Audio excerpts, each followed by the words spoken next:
back with Scuba Steve from the dive shop, and we're talking more about sharks today. He's got some cool stuff to tell us. So there's actually a shark institute that you guys have gone to.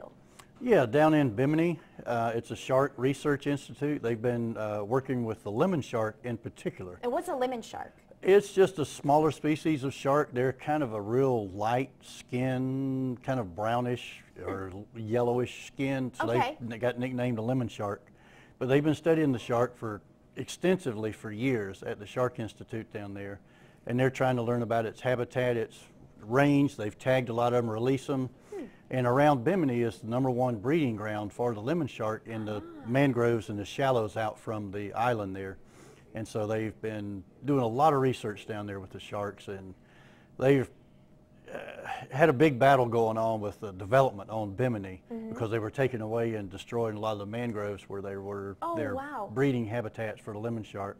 And they've been pretty successful in their last battles. The Bimini government now is stepping up and realizing that the ecology has got something to do with people too. Yeah, So, but it's the lemon shark doesn't range that far on their roaming around. They stay around Bimini for the first couple of years, right in the shallows, and then they will venture out into deeper waters and for a year or two, and then they go on out further into the ocean, into the Gulf Stream. Okay, so now you said it's a smaller type shark. So, Yeah. I mean, how big? Oh, 6 foot. Oh, okay. Yeah.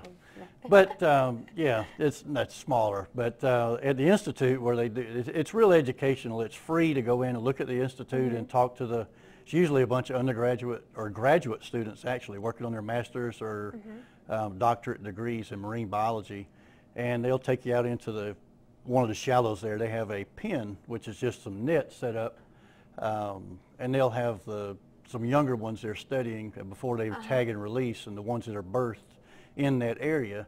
And you just wade out into the pen, and you'll be in the pen with 50 sharks that are 2 foot. Did you do this? Oh yeah, everybody in our group did. Did you touch it? Oh yeah, they'll take a net and pick one up with a net, and you can hold a shark. And Crazy. We're going to be back in just a little bit talking more about this. On over to you, Chris. As we're learning more about sharks with Scuba Steve from the dive shop, and you guys have actually gone out and fed sharks.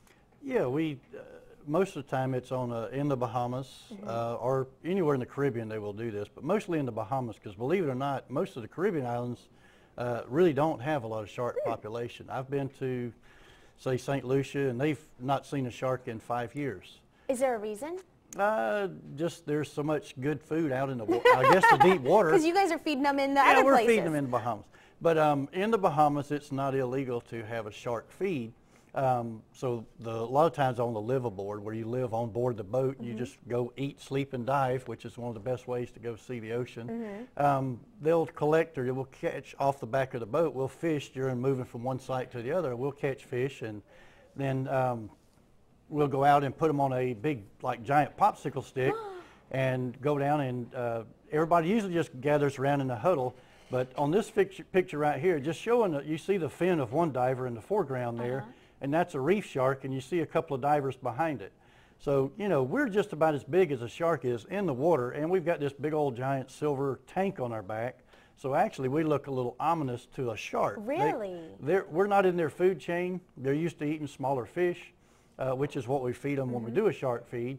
So they're not going to try to attack or bite someone that's as big as they are.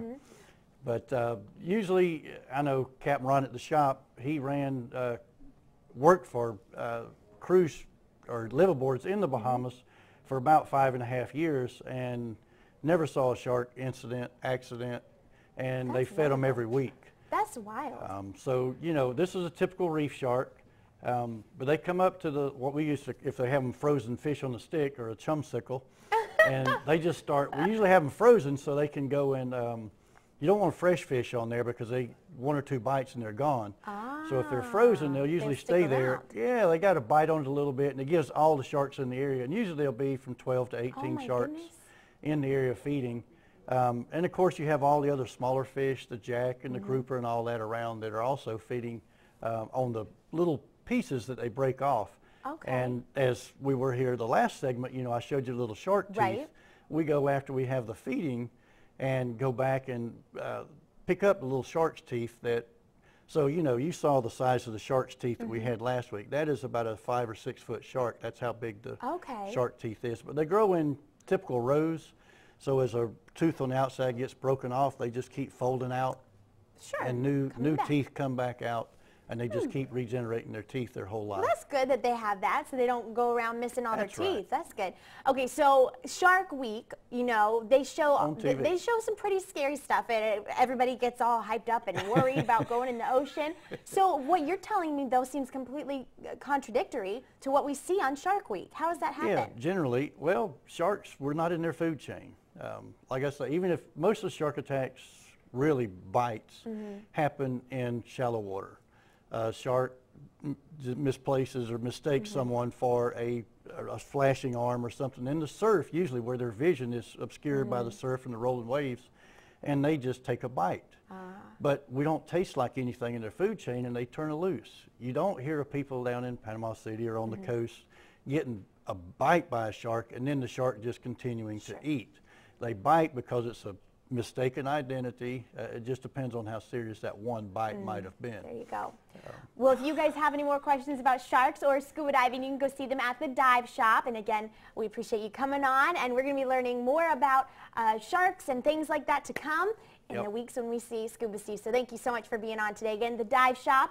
And stick around, because coming up next,